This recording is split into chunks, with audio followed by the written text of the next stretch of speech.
السي حسن بانك علقت شماعه الفشل ديالكم على اشياء خارج منظومه كره القدم، توجهتم الى التنظيم، توجهتم الى اشياء لا تمت لا بصله الى كره القدم.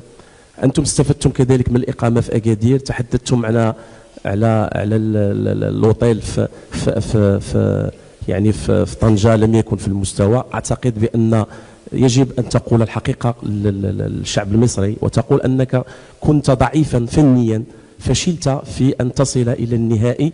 وملي كتكلم بالطريقه ديال انك حصلت على 7 الالقاب، فانت ربما تشكك حتى في القاب مصر اذا نظرنا الى نفس المنطق التي تتحدث به. وشكرا سيد. انا مش هرد عليك عشان انت اسئلتك مش لبقه، ما فيهاش احترام، حتى السؤال اللي بتقوله مش محترم، فانا مش هرد عليك لان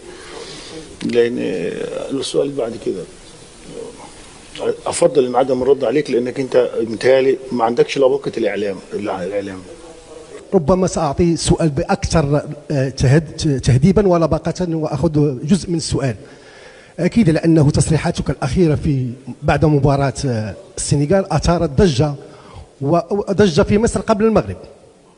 فسؤالي، لا هي الضجه عندكم لكن ما عندناش ضجه. مش انه كان ربما الاجدر، لانه لو رجعنا الى المباراه السابقه فكان المنتخب يعني بطريقه نهجه كانت تسببت في ضعف كبير للمنتخب المصري.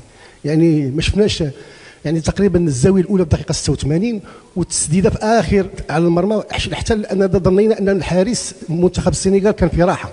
وبالتالي الا ترى انه بعض القرارات الفنيه كانت سبب وراء هذا الظهور الشاحب. يعني احنا خارج ملعبنا ووصلنا سيمي فاينال ومنتخب كبير زي الحمد لله، يعني المنتخب اللي انا بحترمه منتخب المغرب وصل بضربات الجزاء الفاينال في ملعبه في وسط 100,000 متفرج.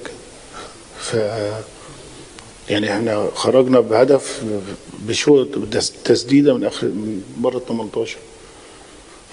فبطبيعه كره القدم كده يعني.